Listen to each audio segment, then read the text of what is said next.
Je suis très ravi, moi, ambassadeur de Yahushua, de vous rencontrer à nouveau en ce moment.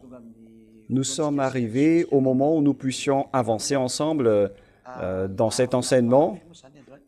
C'est quel numéro d'enseignement pour aujourd'hui? Nous sommes à l'enseignement numéro 11 pour aujourd'hui. Je suis très content, ambassadeur de Yahushua, d'entrer dans votre foyer pour aujourd'hui. Concernant l'enseignement, d'après ce que je viens de dire, nous sommes à l'enseignement numéro 11 que nous allons suivre ensemble en ce moment. Le titre est que Dieu a bien engendré. Il s'agit du Père Yahva.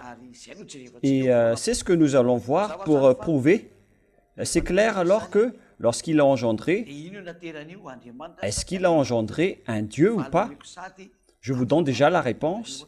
Il a bien engendré un Dieu et il existe deux véritables dieux. Concernant le vrai enseignement qui apporte la vie éternelle, il y a deux dieux distincts. Mais ce n'est pas de la Trinité ni du monothéisme, car le trinitarisme, c'est un enseignement des démons et l'enseignement monothéisme est également un enseignement venant des démons. Et donc, nous allons répondre directement. Est-ce que Dieu a vraiment engendré? Nous allons lire la Sainte Écriture directement dans le livre de Psaume. C'est dans Psaume, si je ne me trompe pas. Psaume, chapitre 2. Nous allons devoir regarder un tout petit peu. C'est-à-dire que ceux qui ont eu un Dieu unique, c'est la preuve que vous observez les 10 commandements, mais selon la vérité, il y a deux dieux bien distincts et on doit prier à chacun de ces dieux. Et nous allons donc regarder que ce Dieu a bien engendré, car il y a vraiment beaucoup de commentaires à ce sujet en ce moment, en disant comment se fait-il que Dieu a engendré? Il a bien engendré, mais ça dépend des livres que vous utilisez. Les musulmans, par exemple, ils ont inventé un livre bizarre pour eux. Ils ne détiennent pas le livre d'Abraham dans les mains, mais ils ont leur propre livre qu'on ne va pas entrer en détail. Et eux, ils ont écrit que Dieu n'a pas du tout engendré. C'est ce qui est écrit dans le livre qu'ils ont inventé. Mais le livre des Juifs, par contre, qu'on appelle le Sefer Torah des Juifs, ce livre dit directement, à travers le livre d'Abraham et le livre de Moshe. Et quiconque croit en Abraham et en Moshe, ils doivent croire que la parole est vraie, car la parole de Abraham et de Moshe existait depuis l'année moins 2000. Et donc les livres récents qui ont été inventés par les humains, qui prononcent le Dieu d'Abraham, ne sont pas vrais, car on a pris l'exemple des musulmans tout à l'heure, qui étaient nés qu'en plus 600. Pourquoi seront-ils vrais? Car il y a un écart de 2600 années qui n'est pas du tout correct en comparaison pour voir la vérité. Mais le vrai, c'est le livre des Juifs, le livre d'Abraham et de Moshe. Et c'est dans le livre du Sefer Torah juif qu'on voit la parole que Dieu a engendrée. Et nous allons lire le livre de Psaume, chapitre 2. Psaume, chapitre 2, verset combien? C'est quel verset? Psaume, chapitre 2, à partir du verset 7. Psaume 2, verset 7, dans le livre juif. C'est bien le livre juif qui fait une déclaration directe. Et ici, c'est clair que si ce n'est pas le livre juif que vous lisez, donc tous les humains ainsi que les faux dieux ont inventé que ce Dieu n'a pas du tout engendré. Ce n'est pas vrai. Le Dieu d'Abraham a vraiment engendré selon le livre des psaumes. Plusieurs gens ont dit que Dieu n'a pas engendré, mais ça dépend du livre que vous détenez dans la main. Mais si c'est le livre du Dieu d'Abraham, qui a été écrit par Abraham, ainsi que le livre du Dieu de Moshe, qui a été écrit par Moshe ou Moïse, ils disent bien que ce Dieu a engendré pas comme une femme qui donne naissance, mais il a engendré à travers la parole. Donc, il a émis une parole, et c'est là qu'il a dit, « Je t'ai engendré aujourd'hui ». Nous allons lire la parole dans Psaume 2, 7. « Je publierai le décret ». Il y a donc un décret qui a été promulgué. Yahva m'a dit, « Tu es mon fils, je t'ai engendré aujourd'hui ». Mais waouh, cette parole est très directe. Et vous, si vous êtes dans votre foyer en écoutant cette parole, vous êtes très content, vous êtes très ravi en voyant que c'est vraiment une loi ordonnée par Yahva. Il a dit, « Tu es mon fils, je t'ai engendré aujourd'hui ». C'est-à-dire, selon cette sainte écriture, Dieu a vraiment engendré ce Elohai d'Israël, le Elohai d'Abraham et de Moshe. Il a bien engendré. Et qui d'entre vous, sauf les opposants de ce vrai Dieu, qui vont oser dire que Dieu n'a engendré, c'était tous des fausses idées. Ceux qui disent, qui osent dire qu'ils ont le Dieu d'Abraham comme Dieu ou le Dieu de Moshe comme Dieu, car ils ont le même Dieu. Parce que ici, Abraham a bien précisé que le Dieu d'Abraham a bien engendré. « Je t'ai engendré aujourd'hui », dit-il. Et donc la parole est directe. Il a engendré, donc vous ne devez plus contester. Voilà. Et s'il a engendré, donc vous ne devez pas contrer cette parole. Et même le Fils de Dieu a vraiment déclaré que lui, il est bien une parole. Et la parole est Dieu. Alors que la parole a été engendrée par Dieu. Car il a dit, mon Père, puisque Dieu a dit à l'époque que voici mon Fils bien-aimé, écoutez-le. Donc Dieu a bien engendré dans ce cas-là. Nous allons donc voir que Yahushua est un prophète israélien et personne ne peut contredire la parole de Yahushua car il est un prophète et en tant que prophète, nous allons voir la parole de Yahushua qui est un prophète. Nous allons suivre la loi car c'est Yahushua qui porte le nom de Fils bien-aimé. Nous allons accélérer la discussion. Nous allons donc vérifier à travers la parole que Yahushua est bien un prophète. Nous allons donc lire la parole qui dit qu'on doit croire au prophète israélien dans Deutéronome 18.15. Nous devons suivre toujours la loi pour qu'on puisse bien se fonder dans la vérité. Deutéronome 18.15. Je te susciterai du milieu de toi, d'entre tes frères, Yahva ton Dieu, vous l'écouterez. Et Yahva te suscitera du milieu de toi, d'entre tes frères, un prophète comme moi, vous l'écouterez. C'est-à-dire qu'il faut écouter les paroles des prophètes israéliens, puisqu'on parle des Israéliens ici, qui sont en train de discuter, et la discussion se passe entre les Israéliens, les Arabes, les Chinois, les Japonais, ni les Français ne sont pas concernés. Ils ont discuté entre Israéliens. Et donc, je te susciterai du milieu de toi, d'entre tes frères, un prophète comme moi. On parle ici donc des Israéliens. C'est clair alors que les prophètes non-israéliens doivent dégager. Si vous n'avez pas suivi les prophètes israéliens à travers leurs paroles, donc les autres prophètes sont des imposteurs. Mais la parole du Dieu d'Abraham est très directe. Il faut écouter les prophètes israéliens et vous devez uniquement croire à leurs paroles. Donc les Chinois ne sont pas concernés. Les prophètes chinois, français, anglais, les prophètes américains, les prophètes japonais, vous n'êtes pas autorisés d'entrer dans ce sujet du prophète. L'écriture est très claire. C'est uniquement pour les Israéliens. Nous allons rajouter la parole dans le verset 18 et 19. « Je leur susciterai du milieu de leurs frères un prophète comme toi. » Car on parle des frères israéliens ici. parce que c'était une discussion entre Israéliens, car la parole a dit, voilà ce que tu diras aux enfants d'Israël et à la maison de Jacob. C'est dans le livre du Lévitique, Exode 19, Exode 19, 3. Exode 19, 3.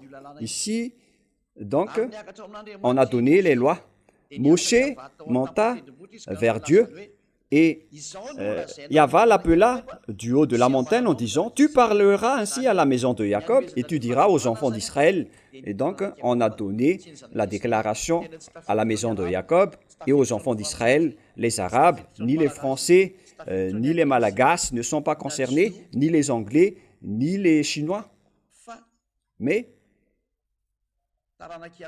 c'est seulement la maison de Jacob et les enfants d'Israël qui sont concernés, à qui on a donné la déclaration.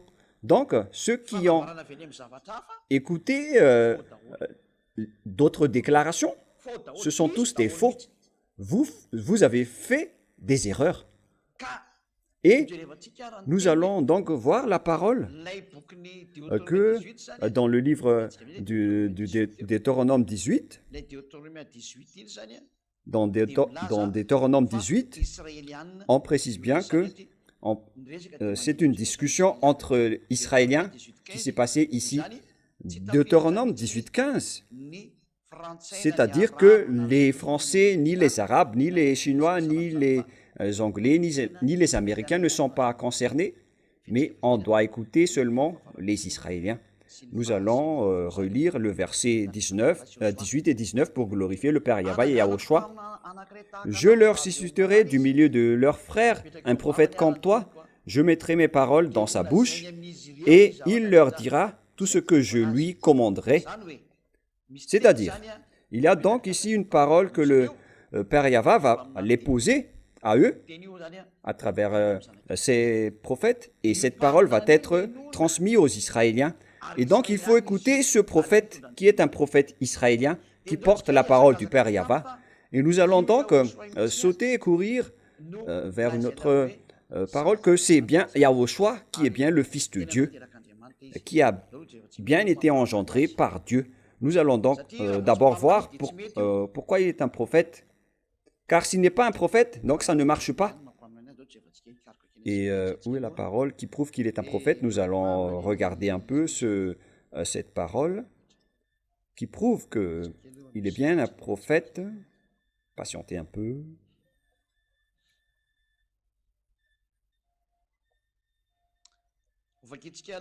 Nous allons lire dans le livre de Matthieu 21, 11 pour prouver que Yahushua est bien un prophète. Matthieu 21, 11. Matthieu 21, 11. Nous allons lire à partir du verset 10 et 11. Matthieu 21, 10, 11. Ici donc, c'est le peuple israélien en direct qui a déclaré que Yahushua est un prophète.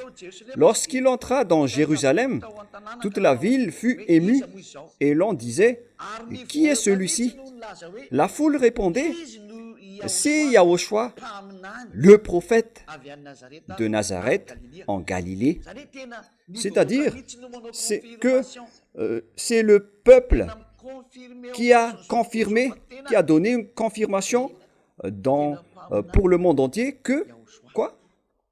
Yahushua est vraiment un prophète. Ce n'étaient pas les pharisiens opposants qui détestent Dieu jusqu'à la fin, mais c'était la foule, tout le peuple israélien qui ont dit que la foule répondait, c'est Yahushua le prophète de Nazareth. Donc, ici, c'est la voix du peuple, mais pas la voix d'une personne. Et donc, si c'est le peuple israélien qui a déclaré qu'il est un prophète, et donc ce n'est pas vous qui fait partie d'une autre nation, par exemple les Arabes, les Français, les Chinois, qui vont dire qu'il n'est pas un prophète. La foule israélienne a dit qu'il est un prophète, donc il faut croire qu'il est bien un prophète. C'est bien clair. Et nous allons aussi voir une autre parole. La parole suivante se trouve dans Luc 24, 19. Luc 24, 19. Nous allons lire ensemble où il est passé ce verset. Luc 24, 19. Quoi leur dit-il? Et ils lui répondirent, ce qui est arrivé au sujet de Yahushua de Nazareth, qui était un prophète puissant en œuvre et en parole devant Dieu et devant tout le peuple. Voilà. Ici donc, c'est le peuple qui discutait, qui a déclaré que Yahushua est un prophète puissant et il était puissant en œuvre et en parole devant Dieu et devant tout le peuple. Voilà donc la preuve que c'est le peuple qui l'a déclaré en tant que prophète et ce n'est pas vous qui va dire le contraire en disant que ce n'est pas vrai. C'est le peuple qui a déclaré qu'il est un prophète. Donc ce schéma, vous ne pouvez pas le nier. Nous allons également trouver une autre parole qui prouve qu'il est bien un prophète dans Jean 6, verset 14. Jean 6. Il est passé où déjà?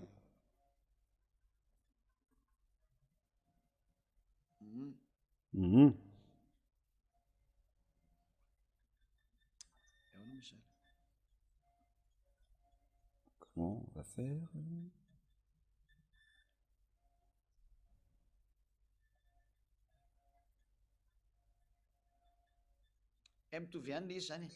Oh, la parole est la même.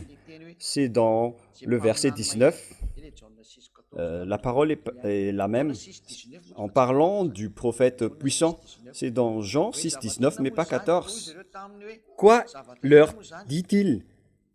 Et ils lui répondirent. Quoi leur dit-il? Et ils leur répondirent, ce qui est arrivé au sujet de Yahushua de Nazareth, qui était un prophète puissant en œuvre et en parole devant Dieu et devant tout le peuple. Ici, donc, la parole de Dieu précise bien que Yahushua est un prophète. Et Yahushua, donc, a dit, mon père, il a parlé de son père, il est bien le fils de son père. Il a donc bien été engendré par le Dieu Père. Et nous avons tous bien entendu la parole qui disait, « Voici mon fils bien-aimé, écoutez-le. » C'était une voix venant du ciel des cieux qui se trouve dans le livre de Yahushua. Nous allons également retrouver cette parole qui disait, « Voici mon fils bien-aimé. » Matthieu 3, 17. Nous allons regarder directement. Matthieu 3, 17. Et voici une voix fit entendre des cieux ces paroles. Celui-ci est mon fils bien-aimé en qui j'ai donné et mis toute mon affection. Voilà de 1. Il y a une parole descendue directe en Yahushua qui le confirmait qu'il est un fils de Dieu au moment où il a été baptisé. Nous allons encore regarder une autre parole qui parle de ce sujet dans Matthieu 17, 5. Matthieu 17, 5. Comme il parlait encore, une nuée lumineuse les couvrit, et voici une voix fit entendre dans la nuée ces paroles. Celui-ci est mon fils bien-aimé, écoutez-le. Il y avait eu une loi venant du Père Yahva, une voix venant du ciel des cieux, qui disait, voici mon fils bien-aimé, que j'ai mis toute mon affection, écoutez-le. Et les personnes qui étaient à côté de Yahushua ont tout entendu. Donc, nous voyons que la parole de Yahushua, qui est un prophète, il a précisé que ce n'est pas lui qui a inventé qu'il est un fils de Dieu, mais il y avait vraiment une voix venant du ciel des cieux qui a dit, « Voici mon fils, selon les livres des psaumes, que tu es mon fils, je t'ai engendré aujourd'hui. » Et ça a été confirmé par le peuple que Yahushua est vraiment un fils de Dieu, selon Jean 12, 49, 50.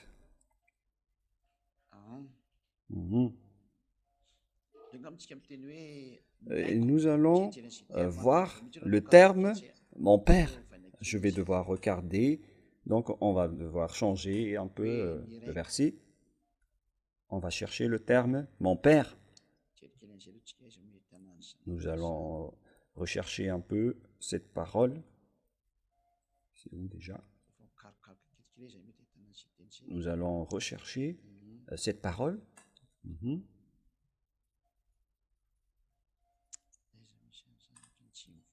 Il est passé où déjà? On dirait que l'image ne sort pas. Voilà. C'est dans Jean 5, 17 que nous allons lire.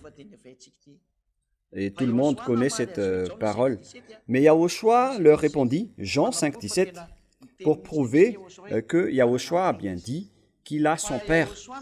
Mais Yahushua leur répondit, mon Père agit jusqu'à présent, moi aussi j'agis. C'est-à-dire qu'il a vraiment son propre Père, qui n'est autre que celui qui a dit que tu es mon fils, je t'ai engendré pour aujourd'hui. Voilà donc pour cette preuve. Et nous allons regarder une autre parole maintenant, car là c'est bien clair que il agit. Il a dit, mon Père agit, et lui aussi il agit. Ils ont donc des travaux communs selon cette image. Et d'après cette parole que nous avons vue, donc la structure de la parole est donc bien claire que Yahushua est vraiment le Fils du Très-Haut.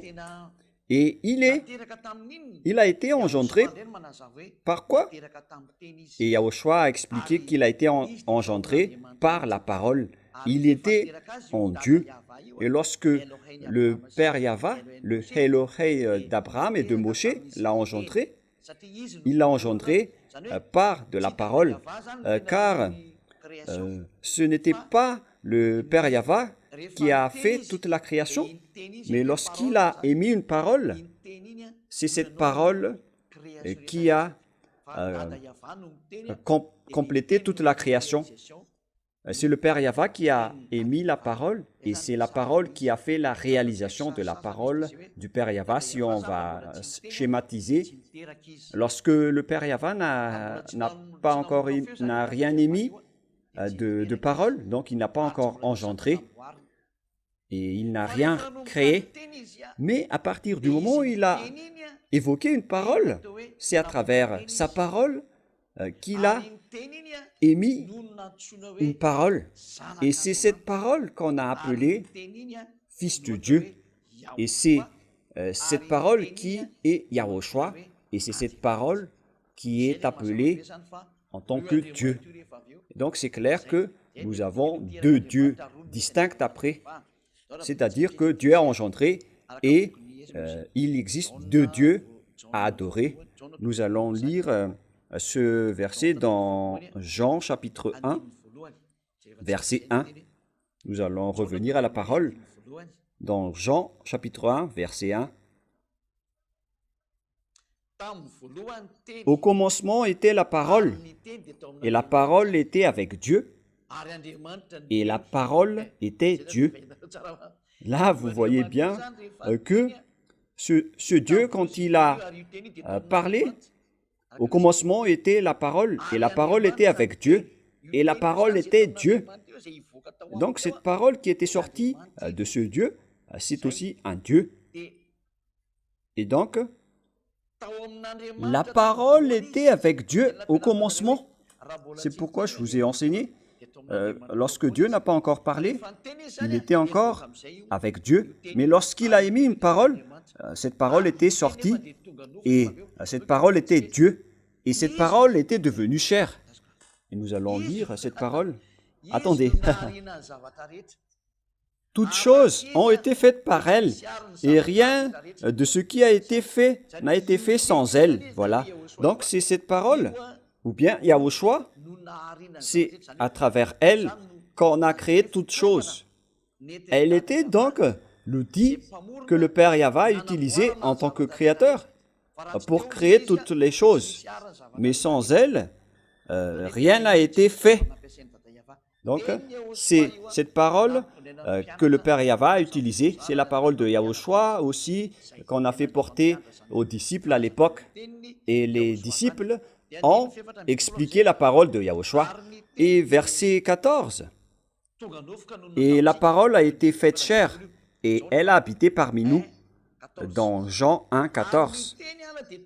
Et la parole a été faite chair, et elle a habité parmi nous. La voilà. Elle a habité parmi nous, pleine de grâce et de vérité, et nous avons contemplé sa gloire, une gloire comme la gloire du Fils unique venu du Père. Nous allons relire avec une autre version, car cette version est un peu compliquée. Toujours dans Jean. L'autre version malagasy était un peu bizarre. Jean chapitre 1, verset 14. Et la parole a été faite chair, et elle a habité parmi nous, pleine de grâce et de vérité, et nous avons contemplé sa gloire, une gloire comme la gloire du Fils unique venu du Père. On parle donc ici du Fils unique venu du Père. C'est le Fils unique de son Père, d'après cette parole, pleine de grâce et de vérité. Et nous avons contemplé sa gloire, une gloire comme la gloire du Fils unique venu du Père. Donc Yahushua est vraiment le Fils unique de son Père. Il est le Fils unique du Père Yahva. Il a été engendré par le Père Yahva et il est bien le Fils unique de son Père. Et donc, sa grâce ainsi que sa gloire, ce sont des choses que son Père lui a données. Il est vraiment donc le Fils unique venu du Père. Donc ici, on voit bien que c'est Yahushua qui a été dit par la Sainte Écriture comme un Fils de Dieu. Il est donc le Fils unique. C'est clair alors que c'est un prophète qui déclare ici qu'il est un Fils de Dieu. C'est dans la Sainte Écriture. C'est Yahushua qui a dit cela. Les historiens ont dit cela. La voix du ciel des cieux a dit cela. Le livre juif et le Sefer Torah ont dit la même chose. Et donc, si vous niez tout cela, sachez que vous êtes le diable. Vous niez la parole du Dieu d'Abraham, la parole du Dieu de Moshe qui s'appelle Yahva. Donc, réfléchissez pour vous qui dites que Dieu n'a pas engendré. La Sainte Écriture venant des prophètes israéliens prouve bien que Dieu a bien engendré. Et c'est la Sainte Écriture juive qui prouve que Dieu a engendré. Et s'il a engendré, donc, vous ne devrez plus le nier. Et son Fils, nous avons bien vu qu'il est un Dieu et la parole était Dieu. Oui, passez ce verset déjà. Jean chapitre 1, verset 1. Au commencement était la parole, et la parole était avec Dieu, et la parole était Dieu. Celle-ci est vraiment directe. La parole était Dieu. Et donc, cette parole qui était Dieu, on précise bien que s'il était Dieu, ce n'était pas après l'arrivée de Yahushua, mais il était bien un Dieu depuis longtemps. C'est écrit dans le livre des psaumes. Psaume, où il est passé déjà.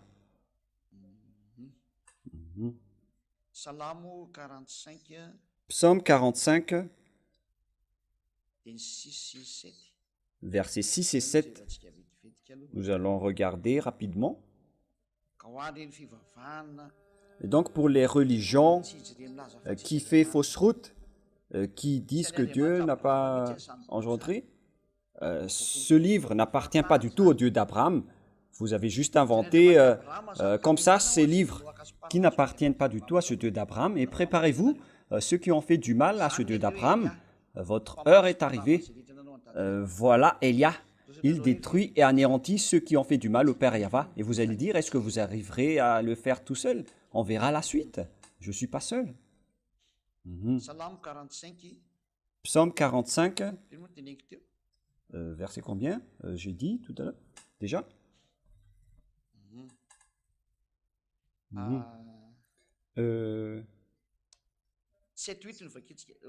Nous allons lire à partir du 7-8 ou 6-7, je ne me souviens pas trop, mais c'est selon le livre. Psaume 45, 7 et 8.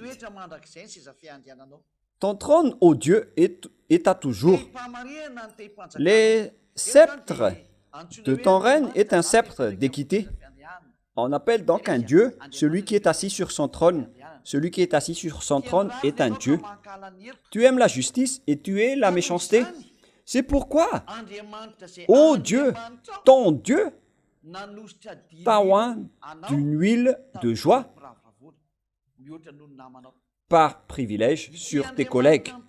Ce Dieu qui est assis sur son trône, ici donc les gens, il a aussi un Dieu qui l'a oint d'huile. Donc lui, comme moi, il est assis sur son trône. Mais ici, on parle de Yahushua. Et après, l'autre Dieu s'est levé et il l'a oint d'une huile, car moi, je suis son fils. Voilà ce que ça veut dire, cette parole. C'est-à-dire, donc, c'était à l'époque des psaumes, c'était bien longtemps qu'il y a eu la déclaration qu'il existe deux dieux distincts. Ce n'est pas une invention. Donc, les monothéismes, les trinitarismes sont faux, sont absolument faux, parce qu'ils restent dans le système des 10 commandements, parce que voilà la preuve. Dieu a sorti une loi comme quoi son Fils est également un Dieu.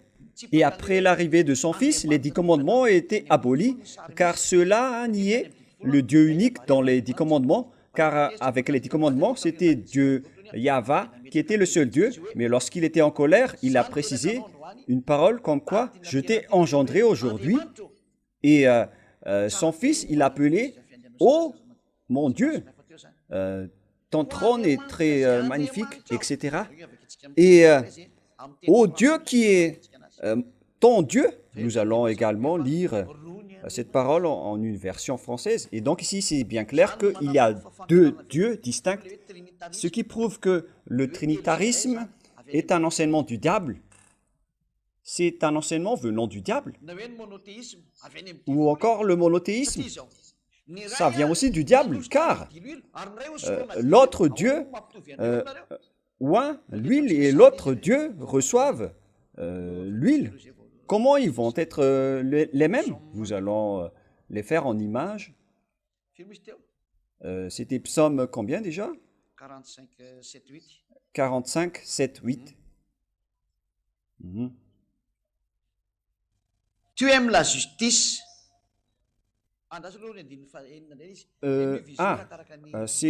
Ici c'est dans le verset 6. Ça change en fonction du livre. Ici, donc, c'est dans Psaume 45, 6 et 7. Ton trône, ô Dieu, est à toujours. Ton trône, ô Dieu, est à toujours, éternellement. Tu aimes la justice et tu es la méchanceté. Tu aimes la justice et tu es la méchanceté. C'est pourquoi, ô Dieu, ton Dieu t'a oint. Ton Dieu, oh mon Dieu, t'a oint d'une huile, excusez-moi, d'une huile de joie, par privilège sur tes collègues, pour que vous puissiez être privilégiés. C'est ce que ça veut dire. On parle ici de Yahushua. Et donc, ici, on précise bien qu'il y a deux dieux distincts. Lieu a oint d'une huile et lieu a reçu l'huile. Et comment se fait-il qu'ils sont un? Mais on n'est pas bête. Même le livre des psaumes déclare qu'ils sont deux dieux. Et qu'est-ce que vous allez encore faire? C'est pourquoi vos enseignements venant de Jésus et de Jésus viennent du diable. On n'est pas encore dans le Nouveau Testament et on voit déjà qu'il y a deux dieux distincts.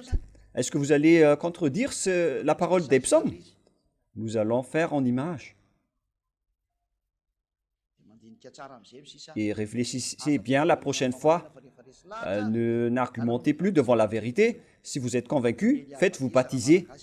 Il faut que vous soyez baptisés par Elia en 2026. Et vous allez dire, ça va encore être longtemps.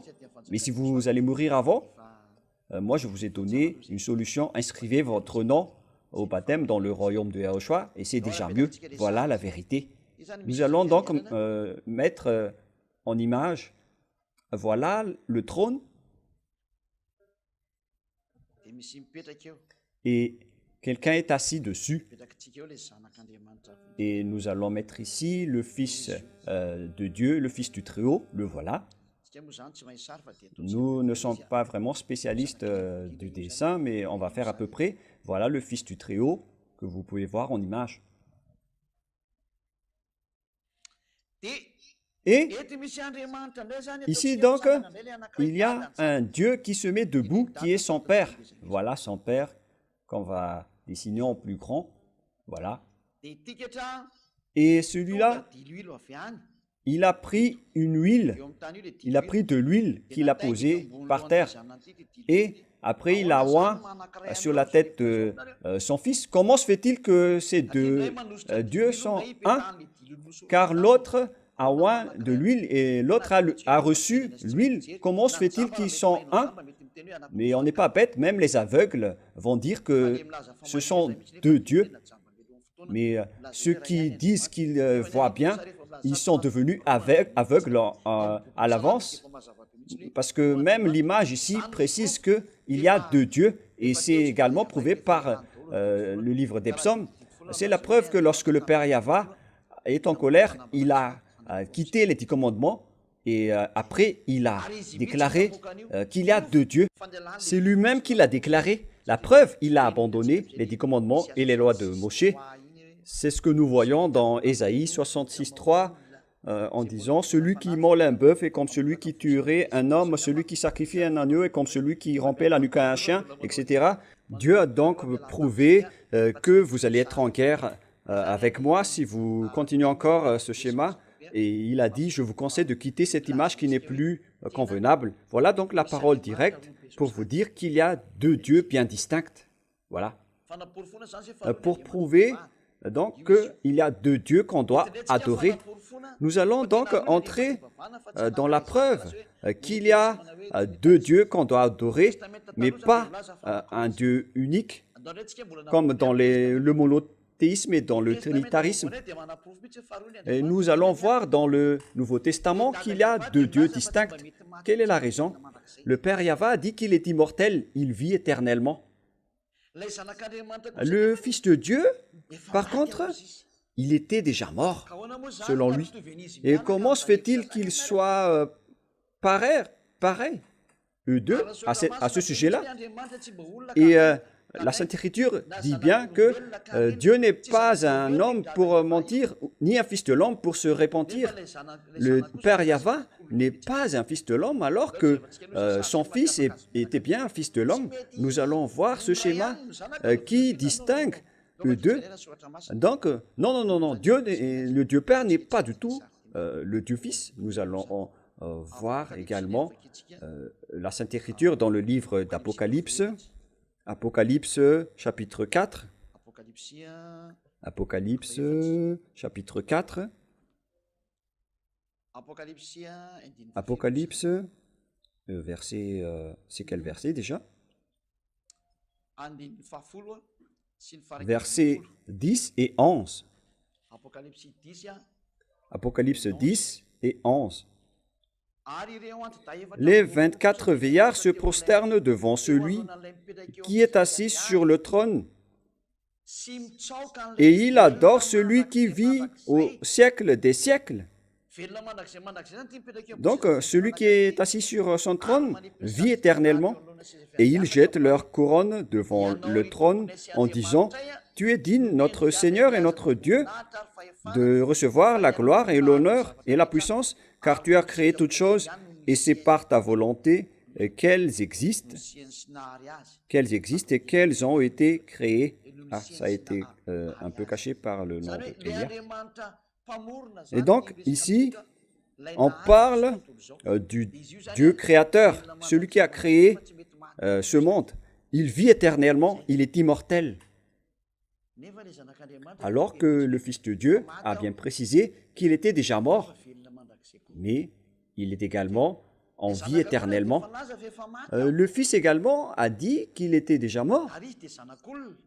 Et il est un fils de l'homme. Nous allons voir le terme qui dit qu'il était déjà mort. Dans Apocalypse, nous allons lire rapidement pour accélérer.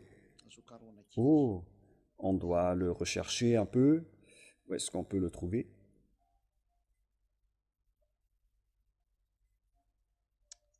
Apocalypse 1.18. Apocalypse 1.18. Vous pouvez afficher.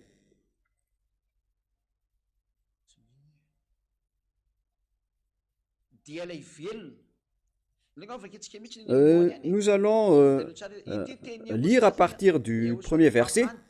On parle ici de la parole de Yahushua le prophète. Lorsqu'il était déjà monté au ciel des cieux, il a fait cette révélation. Il était déjà dans sa gloire. Donc nous allons lire intégralement l'Apocalypse 1. 1.13. Nous allons lire jusqu'au verset 18. Et au milieu de sept chandeliers, quelqu'un qui ressemblait à un fils de l'homme, vêtu d'une longue robe. On parle ici donc du fils de l'homme, vêtu d'une longue robe et ayant une ceinture d'or sur la poitrine. Sa tête et ses cheveux étaient blancs comme de la laine, blanche comme de la neige, et ses yeux étaient comme une flamme de feu. Ses pieds étaient comme semblables à de l'airain ardent, comme s'il eût embrassé dans une fournaise, et sa voix était comme le bruit de grandes eaux. Il avait dans sa main droite 7 étoiles. De sa bouche sortait une épée aiguë à 2 tranchants, et son visage était comme le soleil lorsqu'il brille dans sa force. Quand je le vis, je tombai à ses pieds comme mort. Il posa sur moi sa main droite en disant « Ne crains point ».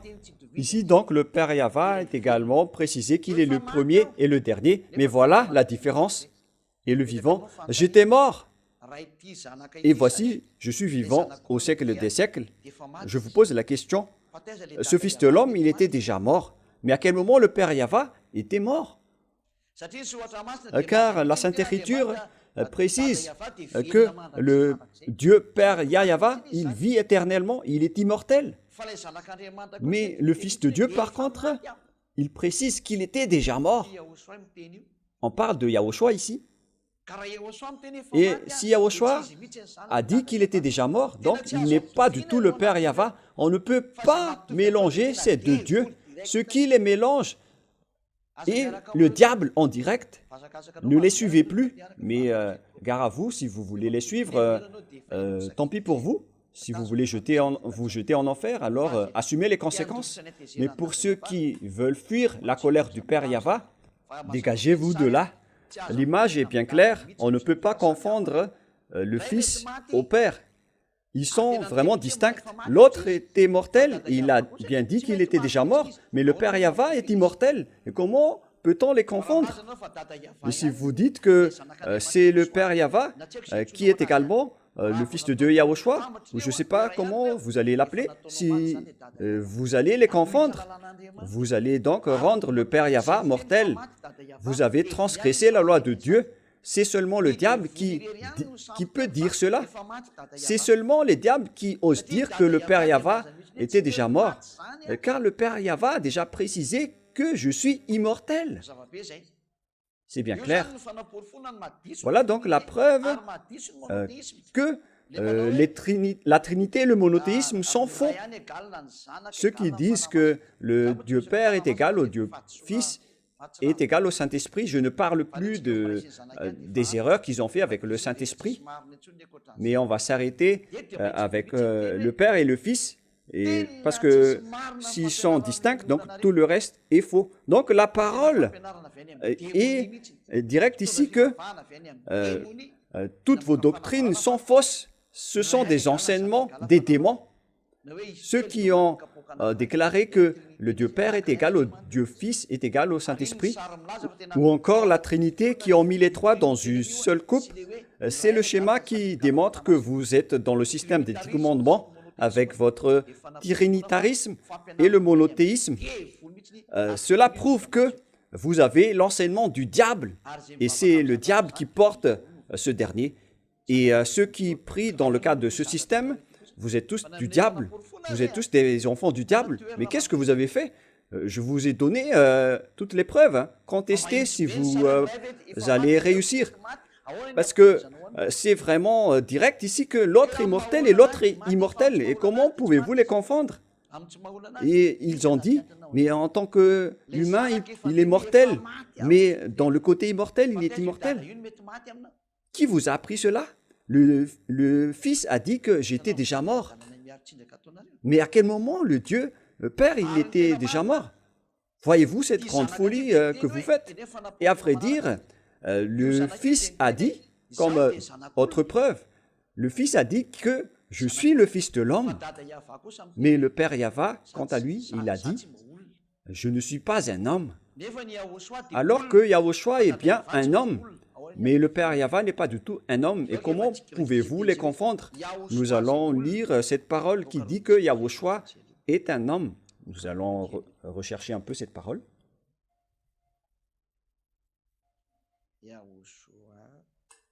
Yahushua. C'est dans le livre de Timothée, si je ne me trompe pas. On va la préciser. Oui, il est passé déjà. On va retourner un peu.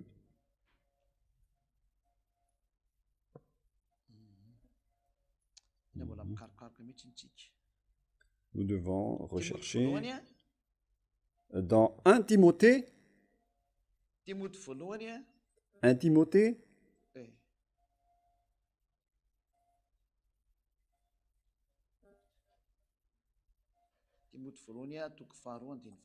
Un Timothée, chapitre 1, verset 5, si je ne me trompe pas. Verset combien? Nous allons regarder un peu. 1 Timothée, chapitre 2. Voilà. 1 Timothée 2, 5. Car il y a un seul Dieu et aussi un seul médiateur entre Dieu et les hommes, Yahushua, qui est un homme. C'est vraiment direct. Yahushua est un homme. Et nous allons lire avec une autre version pour prouver que Yahushua était bien un homme. C'était 1 Timothée 2, 5, déjà les enfants. Nous allons lire ce verset avec une autre version. 1 Timothée 2, 5. Car il y a un seul Dieu et aussi un seul médiateur entre Dieu et les hommes, c'est Yahushua, qui est un homme. Yahushua, donc ici, est bien un homme. Alors que nous voyons bien, selon la parole du Père Yahva, qu'il n'est pas un homme. Et comment vous allez le confondre avec Yahushua, qui était un homme? Nous allons également lire le livre des Nombres. Nombres. Nombres dans la Bible catholique. Nombre 19, 23, peut-être. Nombre 23, Nombre 19. Nombre 19. Mais où il est passé? On dirait que je ne le vois plus. C'est peut-être 23, 19. Nous allons regarder celui-ci. Voilà. Nombre 23, 19 dans la Bible catholique romaine. Nombre 23, 19. Dieu n'est point un homme pour mentir. Directement, la parole est directe pour les catholiques romaines. Dieu n'est point un homme, ni fils d'un homme pour se repentir. Il n'est ni un homme, ni un fils de l'homme, alors que le Fils de Dieu, Yahushua, a dit qu'il était un homme. Comment alors vous allez confondre le Père qui n'est pas un homme et qui est immortel avec son Fils qui était un homme et qui était déjà mort? Comment pouvez-vous les confondre? vous avez la mentalité du diable, si vous allez encore confondre ces deux schémas, vous venez vraiment du diable. Et si vous allez dire, mais pourquoi la parole de Dieu a dit, si tu m'as vu, Philippe, tu as vu le Dieu, mais la ressemblance du visage, c'est logique. Le Père ressemble à son Fils. Et c'est logique, s'il m'a vu, tu as vu son Père. Ce n'est pas faux. Et en même temps, il fait le même travail que son Père. Ils ont donc la même création et les mêmes œuvres. Et lorsque Yahushua a fait une action, c'était sous l'ordre de son Père. Et c'est lui qui a fait toutes les actions. Et il a fait ses travaux pour son Père. Il se ressemble donc au visage et dans leurs œuvres. Mais son Père habite vraiment très loin. Et c'est logique qu'il a dit que nous nous ressemblons avec le visage, avec les œuvres, avec les créations et tout cela. Et comment vous dites que ce n'est pas évident? C'est comme moi, je dis que si vous me voyez, vous voyez Yahushua. Et si vous voyez Yahushua, vous voyez le Père Yahva.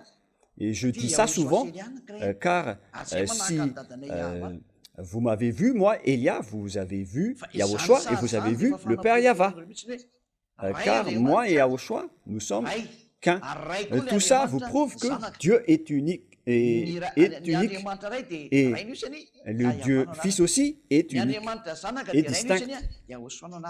Et il y a un Dieu Père, il s'appelle Yahva, et il y a un seul Dieu Fils, il s'appelle Yahushua. Il y a bien deux Dieu distinct. Et pour terminer la preuve, nous allons voir le schéma qui existe au ciel des cieux, car une fois que Yahushua était au ciel des cieux, il était vraiment distinct de son Père et on a prosterné particulièrement Yahushua, c'est-à-dire que Yahushua est bien un Dieu. Cette parole est bien prouvée. Je vous ai prouvé selon les psaumes et selon les livres qu'on a lus tout à l'heure. Mais nous allons donc voir la parole qui prouve qu'il est bien distinct de son Père dans Apocalypse 5. À partir du verset 1, nous allons directement afficher les techniciens qui sont vraiment magnifiques. Puis je vis dans la main droite celui qui était assis sur le trône, un livre écrit dedans, et en dehors scellé de 7 sceaux. Et je vis un ange puissant qui criait d'une voix forte, « Qui est digne d'ouvrir le livre et d'en rompre les sceaux ?» C'est le Père Yahva qui était assis sur son trône et il a tenu un livre. Qui est digne d'ouvrir le livre et d'en rompre les sceaux? Et personne dans le ciel, ni sur la terre, n'eût pu ouvrir le livre, ni le regarder. Verset 4. Et je pleurais beaucoup de ce que personne ne fut trouvé digne d'ouvrir le livre, ni de le regarder. Et l'un des vieillards me dit, « Ne pleure point, voici le lion de la tribu de Juda, le rejetant de David, a vaincu pour ouvrir le livre et ses 7 sceaux. » On parle donc ici du Père Yahva qui tient ce livre, comme ce que je fais en image. Le Père Yahva tient le livre dans ce dessin. Je vais mettre à droite pour que ça soit bien cohérent. Et qui va rompre ce sceau? Car personne ne peut l'ouvrir. Donc, c'est moi qui est assis sur ce trône pour représenter le Père Yahva. Et voilà, c'est placé. Nous allons continuer la parole. Verset 6. Et je vis au milieu du trône et des 4 êtres vivants, et au milieu des veillards, un agneau qui était là comme immolé. Il avait 7 cornes et 7 yeux, qui sont les 7 esprits de Dieu, envoyés par toute la terre. On parle ici donc de Yahushua, qui est l'agneau de Dieu. Voici l'agneau de Dieu qui va ôter le péché de ce monde. On voit cette parole dans le livre de... Quel livre déjà? C'est dans le livre de Jean. Lorsque il a discuté avec Nathanaël, nous allons lire cette parole rapidement. Jean, verset combien déjà? Et comme ça, on va accélérer les recherches pour ne pas tarder. Jean, chapitre 1.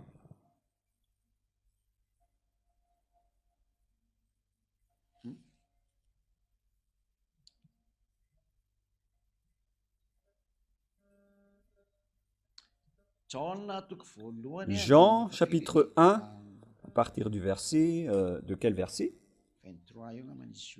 C'est à partir du verset 23 peut-être.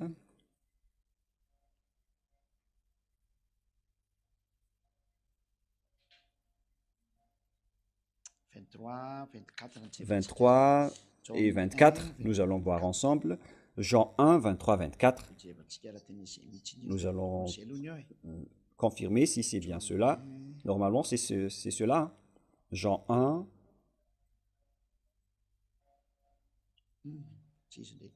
Non, on dirait que ce n'est pas ça. Nous avons fait une erreur à ce sujet. Nous allons donc rechercher un peu. Non, cette parole n'est pas convenable. Qui dit, voilà l'agneau de Dieu. Nous allons rechercher par ici pour ne pas tarder.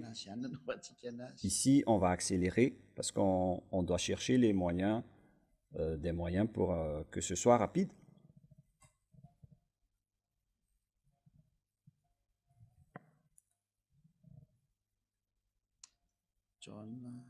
Jean, non, mais j'avais raison. En fait, c'est 29, mais pas 23. Jean 1, 29. Jean 1, 29, nous allons lire ensemble.